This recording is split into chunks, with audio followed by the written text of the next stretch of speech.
মুশফিকুর রহমান মহোদয় সদরভূমি অফিসে সাংবাদিকবৃন্দ এবং উপস্থিত সকলকে জানাই আন্তরিক শুভেচ্ছা ও স্বাগত। জনবন্ধু এইমাত্র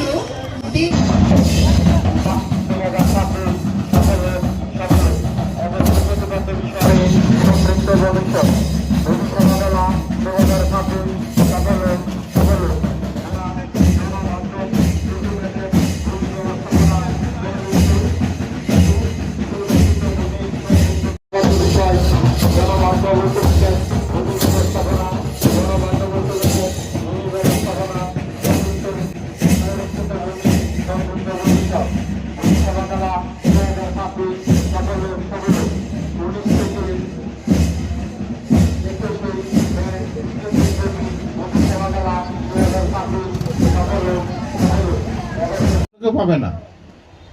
সো এইটা আপনার সুষ্ঠুভাবে যদি আমরা মিউটেশন বলি, নামজারি বলি, যাই বলি, যদি বন্টন করে দিই এই ঝামেলাটা থেকে বাঁচা যায়।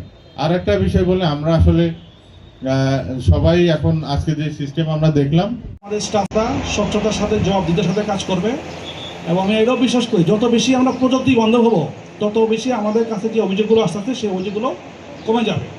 এবং আমাদের মাননীয় প্রধানমন্ত্রী যে আজকে যে ওয়েবসাইট উদ্বোধন করলেন, যে অ্যাপসগুলো আমাদের চলমান রয়েছে সেগুলো যদি বাস্তবায়িত হয়, আমরা আশা করি যে ভূমি নিয়ে যে আমাদের অনেক দিনের যে অভিযোগগুলো আস্তে আস্তে সেগুলো কেটে যাবে। এবং আমি বিশ্বাস করি যে একদিনে আমরা খারিজ করতে পারবো, একদিনে আমরা কী করবো ফুটিয়ানটা নিতে পারবো, সেই প্রত্যাশা থাকলে আমাদের এবং এটা সম্ভব। আমি বিশ্বাস করি যে 10 বছরের ভিতরে এটা সম্ভব। তার কথা না বাড়িয়ে আপনাদের আজকে অনুষ্ঠানে আপনাদের সবাইকে আসার জন্য ধন্যবাদ জানিয়ে আমি আপনাদের সবাইকে ধন্যবাদ জানাচ্ছি এবং এর মাধ্যমে আমি বক্তব্য শেষ করছি। আসসালামু আলাইকুম।